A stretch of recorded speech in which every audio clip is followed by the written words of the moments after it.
5%면 5, 8, 40, 4천. 그러면 월 300, 한 30, 예. 20. 어우, 끔찍한데요. 월 이자를 300만 원씩 낸다라고 생각해 보면, 예, 그러면 아무래도 확실히 주택 시장이 위축될 수밖에 예. 없을 것 같습니다. 미국 사람들은 자기 집을 직접 이렇게 많이 고치니까, 예, 그렇죠. 이 홈디포 가서 물건 사와가지고 예. 다 하시잖아요. 예, 우리 같이 뭐 아파트 문화가 아니라 단독주택 문화이기 때문에 고칠 게 많고 대체적으로 미국 집들이 굉장히 노후화됐다고 하더라고요. 예, 그래서 네. 뭐 제 친구도 물어보면은 걸핏하면 이제 집 고친다고 하는 얘기도 하는데.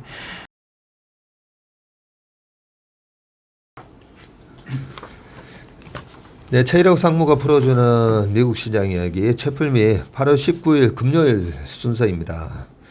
FMC 의사록이 이제 공개가 됐고 예. 또 각 연은 총재들이 무슨 말 했는지 뭐 이런 것들이 나오고 있는데 뭐 특별하게 뭐 아주 뭐 충격적이거나 쇼킹한 뭐 그런 코멘트는 없었어요. 예, 보니까. 그렇습니다.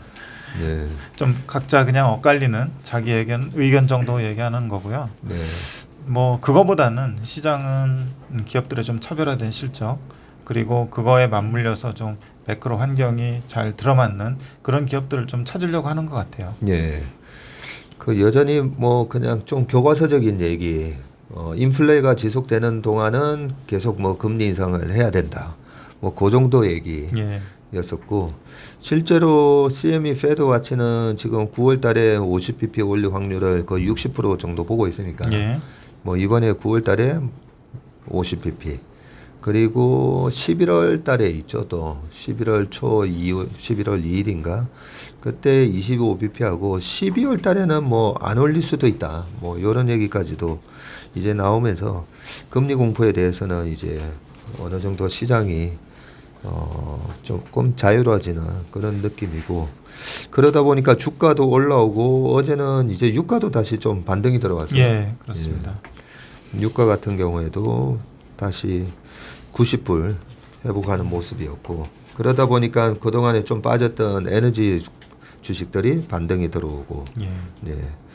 그 워런 버핏이 갖고 있는 옥시덴탈 페트롤리움도 어제 3% 정도 올라오는 그런 모습이고 반면에 그 필라델피아 반도체 지수도 한 2.2% 예. 예, 반등이 들어가면서 최근에 보니까 강하게 올라오다가 조정은 받지만 이제는 조정이 짧고 반등이 약간 센 그런 모습이고 시장 자체도 좀 그런 느낌이 들면서 S&P 500 같은 경우에도 다시 4,280 정도고 나스닥이 12,960 하면서 우리가 어젠가 그저께 이제 지금 중립 포지션에 예. 왔다라는 부분. 이 정도 포지션이면 그동안에 이제 밑에서 주식을 판 분들 같은 경우에는 빠지면 좀 사야지. 예. 그리고 지금 미국 시장에서 뭐 2배짜리, 3배짜리 고버스나 이런 것도 사신 분들도 많던데 그런 분들도 이제 좀 이제 뭐 시장이 바닥 대비 50% 이상 이렇게 반등을 했으면 뭐 더 이상 그거는 이제 더 빠지지 않는다 뭐 이런 얘기까지 나오면서 시장이 이제 조금은 심리가 확실히 좀 바뀐 것 같다 이런 생각이 좀 듭니다. 덧붙여서 그 심리가 좀 네. 좋아진 거를 느낄 수 있는 한 가지 시그널이 어제 어플라이드 머티리얼이라는 그 반도체 장비 기업 실적 발표를 했는데 네. 서프라이즈가 나왔어요. 그러면서 반도체 지수에 속해 있는 주요 기업들이 동반 상승하는 걸 보고 요즘은 또 호재에 좀 더 민감한 상황이구나라는 것을 좀 간접적으로 느낄 수 있었습니다. 그렇죠. 예. 자 그러면 이제 또 주택 관련된 지표가 나왔더라고요. 예, 맞습니다. 네. 그 미국 또 부동산 쪽에 있는 어떤 이코노미스트가 뭐 거래 대금이나 거래량 준 거 보면 확실히 침체에 들어갔다. 가격은 뭐 많이 빠진 건 아니지만 예, 확실히 침체에 들어간 것 같다. 뭐 이런 얘기들 나오는데 7월 어떻게 나왔습니까? 7월 기존 주택 판매 건수하고 기존 주택 판매 가격이 나왔는데 기존 주택 판매 건수가 전체 판매 건수의 한 80% 정도 차지하기 때문에 예. 이게 주택 시장의 심리를 나타내는 좋은 지표라고 볼 수 있고요. 그 기존 주택 판매 건수가 481만 건이 나왔는데 이게 그 연율화된 수치입니다. 연율화된 수치이고 아 그래요? 예, 여기 이제 12분의 1 하면은 한 달 수치가 나오는 거고요. 네. 컨센이 486만이었는데 컨센보다 적게 나왔고 전월이 512만 건이었는데 전월보다도 적게 나와서 그래프 보시면은 한때 그 650만 건 이렇게 되다가 지금 480만 건 이렇게 좀 급락하는 모습을 보이고 있는데 그 이후로 그 꼽고 있는 거가 지금 모기지금 금리겠죠. 예, 모기지금리가 높고요. 네. 그리고 주택 가격이 조금 조정을 받았지만 옆에 그 기존 주택 매매 가격도 적어놨는데 고점에서 조금 빠졌습니다. 많이 빠진 것도 아니고 40만 3천 불 정도 하고 있거든요. 네. 전월이 이제 41만 3천 불에서 주택 그 매매 건수 빠진 것보다는 조금 조정에 지금 그치고 있는데 그래도 모기지 금리가 높고 주택 가격이 높다 이런 이유로 인해서 주택 매매 건수가 좀 줄어들고 있는 그런 상황인 것 같습니다. 그리고 금리로 보면은요, 10년물 국채가 한 3.5에서 2.8 지금 왔다 갔다 하잖아요. 네. 30년 모기지 금리 보면은 6%까지 갔다가 지금 5.5% 수준입니다. 그러네요. 예, 1년 전 보면은 뭐 한 3%대도 왔다 갔다 하고 그랬었는데 네.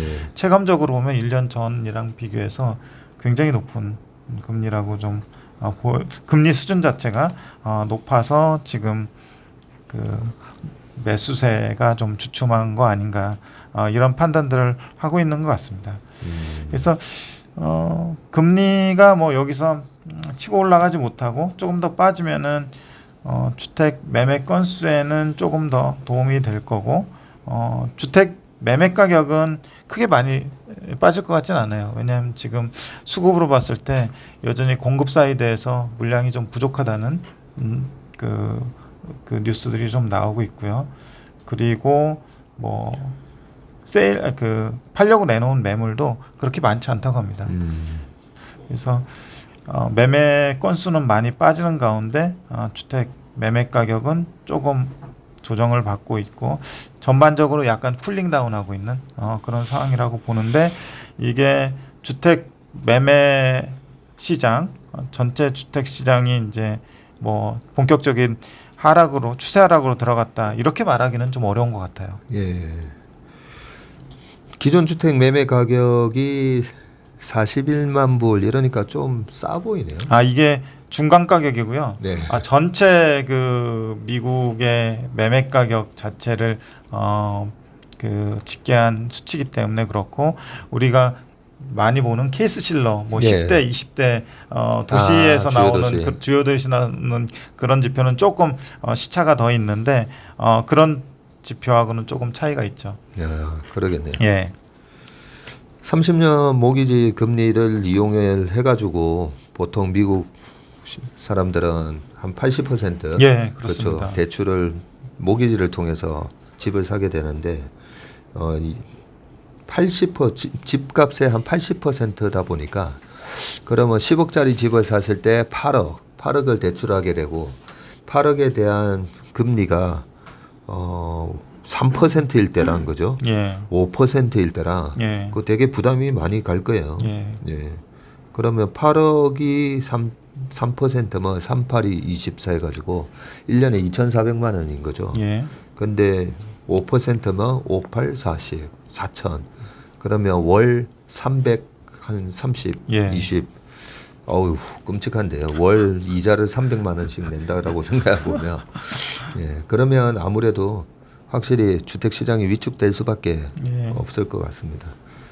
과거 옛날에 페드 금리가 그 닷컴 버블 터지기 전에 6.5% 있을 때 그때도 30년 만기 모기지 금리가 좀 기억이 잘 안 나는데 닷컴 버블 때보다는 저때 금융 위기가 오기 전 2008년 전에 그때 페드 금리가 5.25 할 때 그때도 이제 30년 모기지 금리가 6% 전후 이렇게 높으니까 확실히 영향을 받는 것 같아요. 예, 맞습니다. 그래서 그때 2007년부터 미국의 주가지 빠르게 빠졌었는데 아무튼 이런 부분이 그 미국 개인들의 가처분 소득을 떨어뜨리는 요인이다 보니까 제가 보니까 미국 개인들 소비가 이제 아무래도 전체 GDP의 70%나 차지하고 그 소비를 위축시키는 요인 중에 제일 큰 게 이제 금리더라고요. 예. 워낙 이제 집을 살 때도 모기지를 통해서 사고 차를 살 때도 오토론으로 사고 학교 다니는 것도 론을 받아서 학교를 다니면서 나중에 이제 갚아야 되고 그런 식으로 개인들 부채가 금리하고 연관돼서 많다 보니까 아마 페드에서는 무조건 이 물가를 떨어뜨려서 금리를 떨어뜨려줘야 소비가 살아난다라고 생각해서 지금 저런 노력을 하는 것 같습니다. 그러면 이 주택과 관련돼서 가장 직접적인 연관이 있는 회사가 홈디포? 예, 홈디포는 좀 간접적이고요.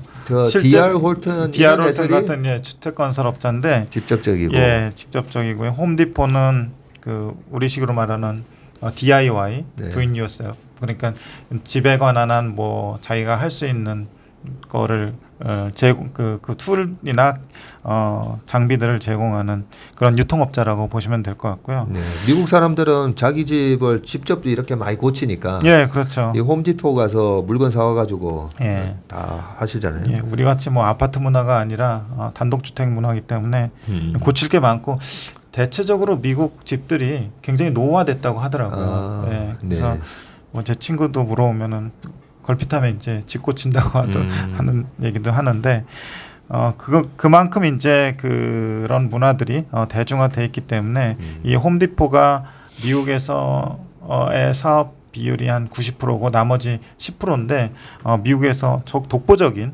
이런 분야의 그 주택 개량 쪽에 지위를 가지고 있다고 보시면 될 것 같아요. 그러면 홈디포 같은 경우에 지난번 코로나 이후에도 주가가 굉장히 크게 올라갔었는데 좀 경기가 안 좋고 뭐 이러면 새 집을 사는 것보다 내 집을 고쳐서 써야 되니까 오히려 경기가 안 좋을 때 주가가 올라갈 수도 있겠네요. 지난 코로나 같은 경우는 뭐 집에서 할 거 없으니까 집 고치는 거가 하나의 소일거리였다면 지금은 사실 집값이 말씀하신 대로 높으니까 내 집을 고쳐서 쓰는 그런 개량 수요가 더 늘어나고 있고 실제로 경영진 쪽에서도 비슷한 얘기를 하고 있습니다. 아, 그래요? 예. 앞으로 우리가 개량 수요가 높아질 거니까 이따 보시겠지만 재고를 지금 공격적으로 늘려서 비축으로 해놔야 된다. 아, 오히려 지금 재고를 늘려가지고요. 수요가 늘어날 거다고 생각하는 거네요. 예, 이쪽 수요가 굉장히 늘어날 거라고 좋게 보고 있어서 일반적인 우리가 유통업체, 그러니까 월마트나 타겟이나 이런 데에서 재고 조정하는 거랑은 조금 다른 양상을 보이고 있습니다. 예. 그러면 주요 제품하고 매출 동향이랑 뭐 가이던스를 어떻게 줬는지 한번 말씀해 주세요. 주요 제품군은 거의 보시면 빌딩 머티리얼하고 데코, 그냥 장식하고 하드라인, 뭐 하드웨어 쪽인데 그 빌딩 머티리얼은 말씀드린 이제 건자재 거의 보시면 주요 품목으로 뭐 전등이나 뭐 배관 뭐 이런 거 있고요. 그리고 장식 쪽에는 뭐 기자재가 있고 뭐 바닥 그리고 페인트 그리고 주방 욕실 뭐 이런 것들이 있고요. 하드라인은 하드웨어 쪽인데 주로 그 정원 가꾸는 거 그런 툴들이 분포가 되어 있습니다. 옆에 보시면은 매출의 비중인데 21년 회계연도 기간으로 해서 세 부분이 거의 3분의 1씩 이렇게 비슷하게 분포가 되어 있습니다. 그래서 포트폴리오도 굉장히 좀 안정되어 있다고 볼 수 있겠고요. 이런 회사들 중에 하나가 이제 마이크로소프트 같은 경우가 굉장히 그 개인용하고 기업용하고 그리고 그 클라우드하고 이렇게 3분의 1씩으로 분할되어 있는데 좀 역시 그 홈디포도 포트폴리오가 밸런스가 상당히 좋습니다. 그래서 매출 보시면은 43.8 빌리언이 나왔고요. 컨센이 43.36 빌리언이었는데 YOY로 6.5%가 증가했습니다. 뒤에 이제 재무제표랑 같이 보시면 좋을 것 같고요. 거래 건수는 3%가 YOY로 줄었는데 객단가는 9%가 늘었어요. 둘을 이렇게 조합하면 한 6% 내외 정도 매출이 증가했을 거라는 짐작이 있고요. 네. 분기 기준으로 사상 최고 매출을 달성을 했습니다. 그래요? 예. 지난해만 하더라도 보면은 넷세일즈 뒤에 보시면 41.1빌리언이었는데 43.79, 43.8빌리언으로 그 매출이 6.5%가 늘었고요. 뭐 아주 드라마틱한 매출 증가는 아니지만 꾸준히 그 시황의 뭐 시장 상황이나 뭐 이런 매크로나 뭐 이런 거에 관계없이 객단가, 그러니까 그 제품의 평균 단가도 계속 높이면서 잘 하고 있는 것 같습니다. 그리고 동일 점포 매출도 5.8%. 요건 뭐 거의 동일 점포니까 비슷한 추이를 보이고요. 영업이익 쪽에서 보면은 영업이익 쪽에서 보면 7.2빌리언이 나왔는데 숫자를 안 써놔가지고 그게 계산해 보니까 이익률이 16.5%가 나왔더라고요. 그래서 계속 15% 내외 정도의 영업이익률을 유지하고 있는데 유통업체에서 이 정도 영업이익률이면 사실은 상당히 대단한 거죠. 대단한 거네요. 예, 어저께 뭐 타겟 보면은 로우 싱글 뭐 이 그렇죠. 정도였잖아요. 2%, 예, 3% 그렇죠. 이런데. 그리고 아마존조차도 뭐 2-3% 어떤 그러니까요. 인터내셔널 부분에서는 마이너스 나는데 굉장히 두 자릿수 이상의 영업이익률을 기록하고 있다는 건 그만큼 브랜드 파워나 경쟁 우위가 있다는 거를 좀 입증해 주는 것 같고요. 그리고 순이익도 5.2빌리언이 나왔고 EPS는 5.05달러가 나왔는데 컨센이 4.9달러였고요. YOY로 11.5%가 증가를 했습니다. 근데 이제 EPS 증가율이 좀 높아 보이는데 보면은 캐시플로우 스테이트먼트에서 거기 리퍼처스하고 캐시 디비든 제가 표시를 해놨는데 계속 그 주식수를 자사주 매입 소각을 통해서 줄여나가고 있습니다. 그래서 이익보다는 EPS 증가율이 더 높을 수밖에 없겠네요. 주식수가 계속 줄고 있으니까요. 지난 6개월 동안에 3.9빌리언 달러의 자사주 매입 소각이 있었고요. 그 작년 동기 6개월 동안은 더 많았습니다. 한 7빌리언 정도의 자사주 매입 소각이 진행되면서 주주 환원에도 상당히 적극적이라고 볼 수 있고요. 가이던스하고 주주 환원을 줬는데 올해 그 매출하고 동일 점포 성장률은 3%. 그래서 이번 분기에 그 달성했던 것보다는 하반기에 조금 떨어질 거로는 보고 있는 것 같아요. 근데 이거는 좀 숫자가 나와가 봐야 될 것 같고요. 영업이익률이 15.4%, 그리고 EPS는 5% 내외 성장.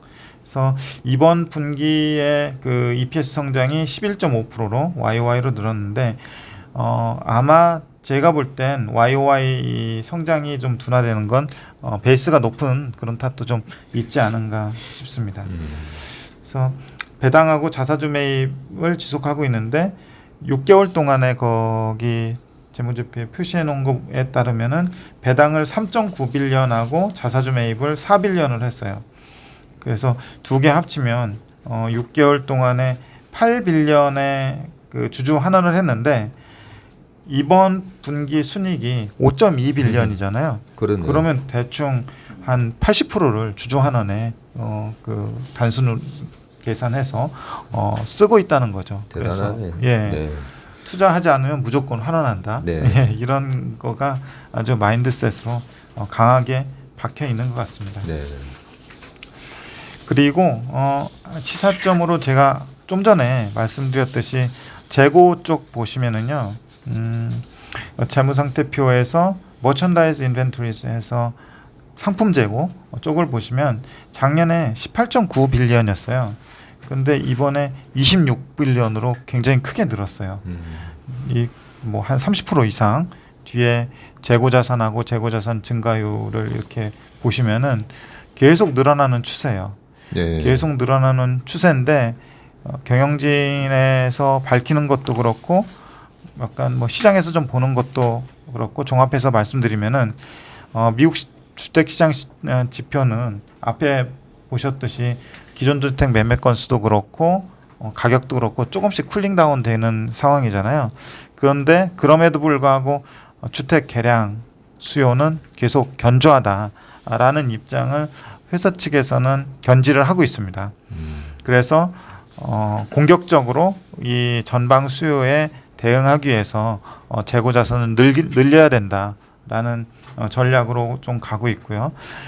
증가율을 보면 뭐 거의 YOY로 35% 이상씩 계속 재고 자산이 늘어나고 있는 거를 확인을 할 수 있고요.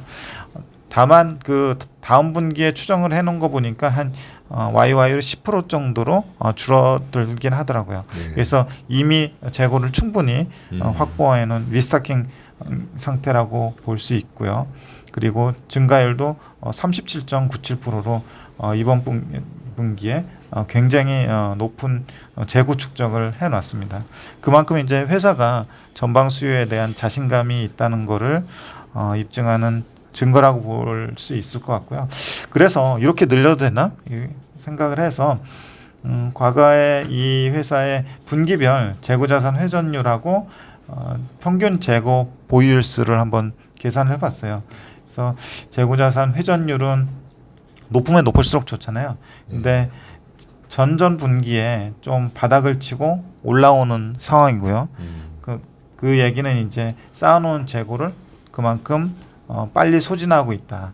그 안 좋았던 시기가 지난 한 몇 분기 정도 있었는데 지지난 분기부터 개선되고 있다.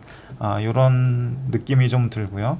그리고 평균 재고 보유일수라는 거는 365일이 1년이니까 그걸 재고자산 회전율로 나누는데 한 80일 정도가 나오더라고요. 네. 근데 대충 그 유통 그 업체나 또는 제조업체의 그 우량한 평균 재고 보유일수가 한 뭐 업체마다 섹터마다 좀 다르겠지만 한 80일 정도로 보거든요. 네. 그게 만약에 한 100일, 150일 이렇게 넘어가면은 재고 안 팔린다는 거니까 되게 위험한 건데 80일 정도면 그래도 건전한 수준이다.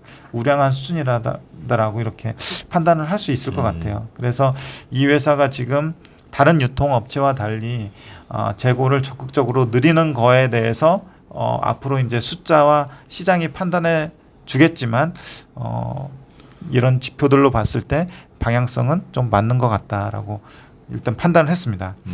그리고 그 일반적으로 유통업체에 쌓이는 재고들은 시간이 지나면서 진부화가 되잖아요.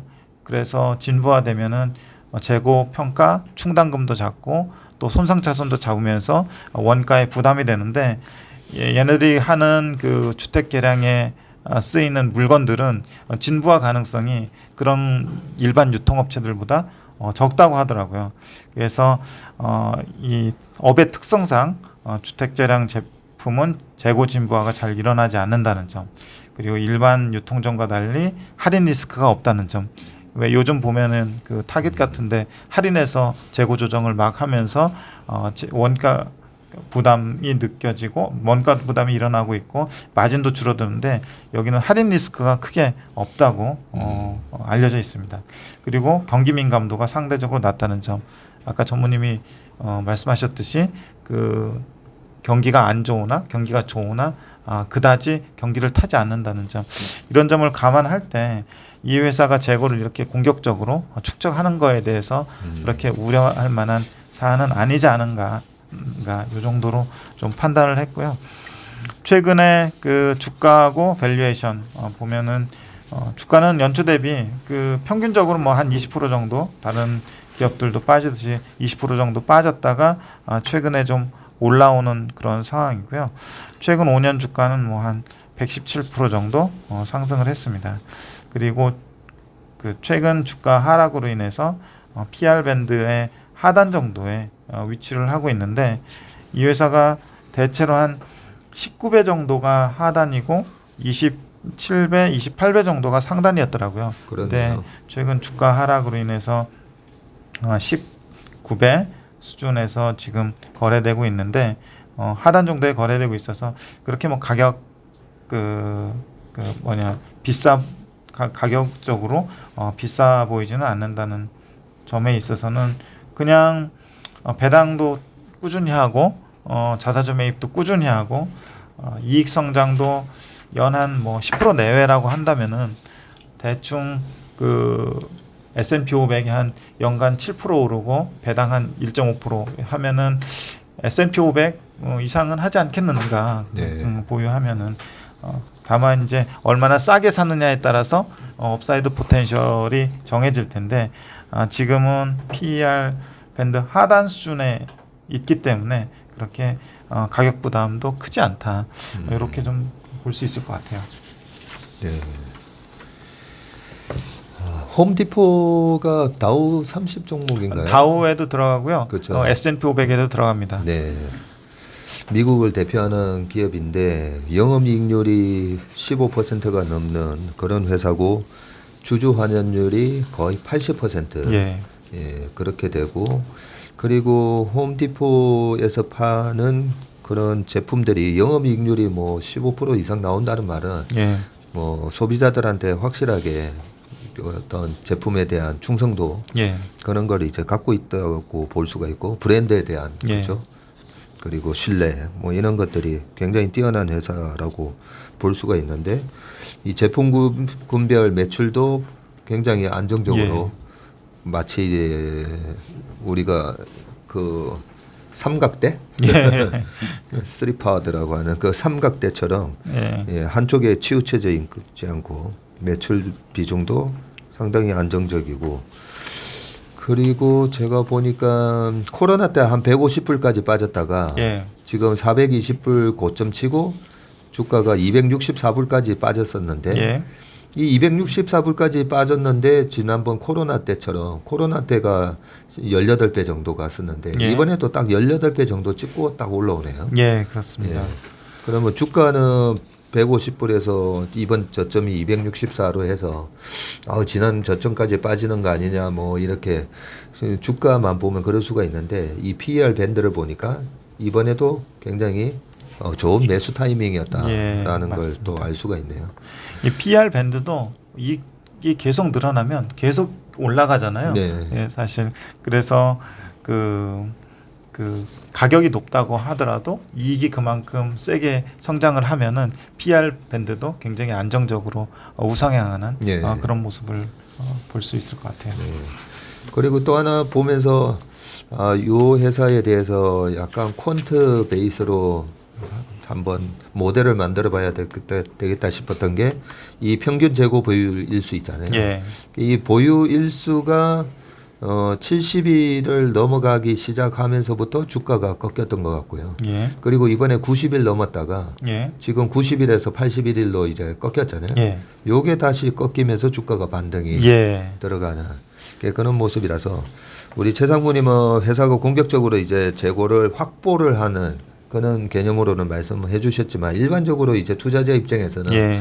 그 회사의 재고가 늘어난다 이러면 이 회사 물건이 왜 안 그렇죠. 팔리지 이런 두려움에 예. 일단 주가에는 악재로 반영을 하다 보니까 정확하게 이제 재고 보유일수가 꺾이기 시작하면서부터 주가가 올라간 걸 보면서 이 회사 투자를 할 때는 일단 PER 밴드 예. 18배에서 지난 고점이었던 28배 예. 예, 요 정도가 이 회사의 뭐 회사가 뭐 특별하게 아주 고성장 산업을 하는 건 아니니까 예, 그죠? 맞습니다.